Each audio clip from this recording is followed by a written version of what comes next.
జోలికి పోయినా మా పార్టీ వాళ్ళ జోలికి వచ్చినా నీకు మర్యాద ఉండదు, గుర్తుపెట్టుకో. పోతే డాక్యుమెంట్ మీకేం సంబంధం, వాళ్ళకేం సంబంధం? మిమ్మల్ని ఇంకేం అడిగాడు?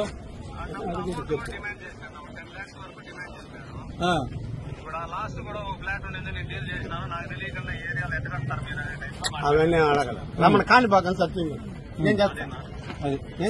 సరే కాణిపాకం సత్యం నేను చేస్తాను. నాకు బిడ్డలు ఉండేవాళ్ళు. ఇంకో బిల్డింగ్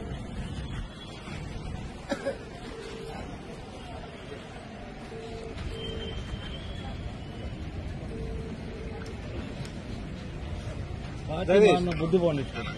నీ దగ్గర నీ అపార్ట్మెంట్ ఎంత తీసుకున్నాడు డిప్యూటీ మీరు? దేంట్లో నుంచి ఇచ్చాం మనం? ఫోన్ పే, ఒక దాని నుంచి ఫోన్ పే అతనికే కదా? ఓకేనా, పెట్టే మళ్ళా మాట. కదా నా అకౌంట్ లో ఇచ్చాడండి. నీ అకౌంట్ కి ఎవరు పంపిస్తారు? నీ తీసుకో చూడు, అర్థమైందా? నువ్వు పోయి మున్సిపాలిటీ వాళ్ళని ఇబ్బంది పెట్టేది, వాళ్ళు ఏదైనా ఉంటే డీపీఎస్ కట్టుకుంటారు. నువ్వేదన్నా చూడు, వాళ్ళు ఎవరు అడిగినా మున్సిపాలిటీ వాళ్ళని పేరు చెప్తున్నారు. చెప్తాడా నీ పరువు వాడు పోతుంది పూర్తిగా. చేయించి మాట్లాడియా